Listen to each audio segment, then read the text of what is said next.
Double dipping. If you live in California, you know I'm not referring to a cocktail party faux pas, but the hottest faux pas to hit Sacramento in recent years. You won't hear the California Public Employee Retirement System say double dipping. CALPERS calls it a retired annuitant. Doesn't sound as bad. In fact, your eyes probably glazed over as soon as I said it. This is what it means. A public employee retires and collects a pension on their highest salary earned, then goes back to work. If a retiree returns to work for a public employer not contracted with CALPERS or in the private sector, they can continue to collect their pension while working at the new job. But if someone returns to work for a CALPERS employer, they must suspend their pension. This is designed to prevent the double dip, but there are a few exceptions. Here's the first example. A retiree can come back to work for a CALPERS employer, still collect their pension, and get paid if they work less than 960 hours a year. In February, I introduced you to Terry Fow, who was a retired law enforcement officer. Fow went back to work for the Monterey County Sheriff's Office as a management analyst. I'm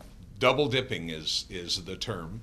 And so for the 2 months or so that I work, I'm getting my retirement and a salary. Fow worked at the sheriff's office for more than 2 months, but left before he went over the 960-hour limit, collecting $40,000 on top of his pension. A second loophole? A retiree can come back, work full-time for a CALPERS employer, and still collect their pension if they act as a contractor. We only do it when there's a real business reason for the city to use that tool. I found out the city of Monterey has several retired employees on its payroll, including current police chief Tim Shelby. Shelby retired at the end of 2010 and receives a pension of $167,556 a year. In January of 2011, he signed a one-year contract for $170,472 to stay on as Monterey's police chief. And because these people were experienced and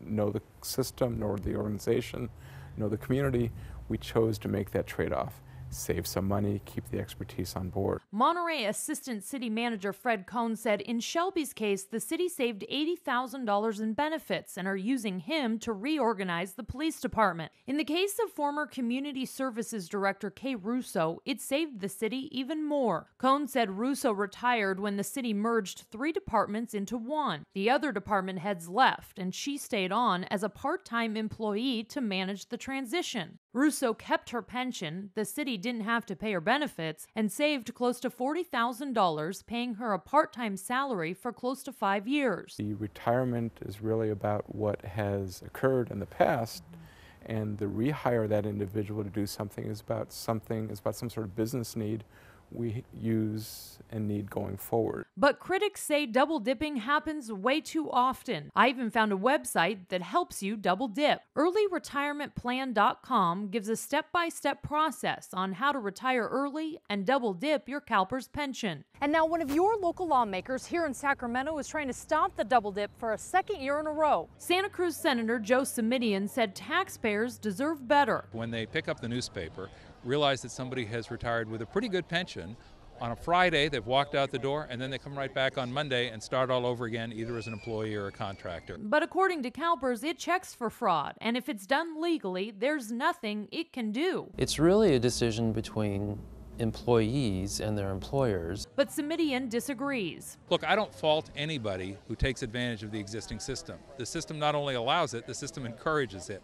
Who's going to go home and tell their husband or their wife, honey, I deliberately left money on the table? That's why Simidian said lawmakers need to take action. We need to change the rules of the game. Policy change is the way to go in this case. If it passes, the bill would require retirees to wait 180 days before returning to work. If you want to come back, that's fine, but let's wait 6 months. It's basically a 6-month period to make sure that it's real, that the retirement is real. Brooke Holmquist, Center for Investigative Action, your Central Coast News.